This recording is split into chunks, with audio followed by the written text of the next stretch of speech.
নিজেদের পুরনো অভিজ্ঞতা কাজে লাগিয়ে বিজিএমইএকে আরও এগিয়ে নিতে চায় সম্মিলিত পরিষদ। দুপুরে রাজধানীর একটি হোটেলে মিট দ্য প্রেস অনুষ্ঠানে প্যানেল সদস্যরা বলেন, শিল্পের উন্নয়নে অতীতে বিভিন্ন কাজ করেছে সম্মিলিত পরিষদ। বিজিএমইএ ভবন নির্মাণ, নিজস্ব লোগো তৈরি করে এবার নির্বাচিত হলে ক্ষুদ্র, মাঝারি ও বৃহৎ সব পর্যায়ে মালিকদের সহযোগিতা করা হবে। নির্বাচিত হলে ভুয়া ভোটার বাদ দেয়া হবে এবং প্রকৃত মালিকদের সদস্য দেয়া হবে।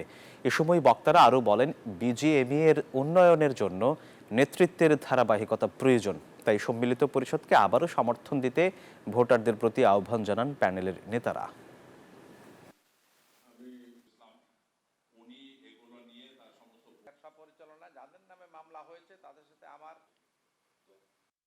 ভোটার হতে পারে সেই কোম্পানি এবং সেই কোম্পানি থেকে রিপ্রেজেন্টেশন দিতে হবে কে ভোটার হবে।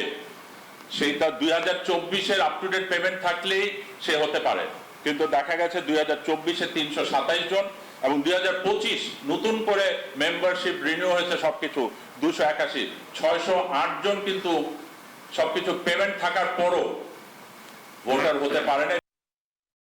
বান্ডেল থাকলে প্রতি সেনমানিতে টাকা বাঁচবে। বিকাশ সেনমানি বান্ডেল কিনে জিতুন প্রতি লেনদেনে।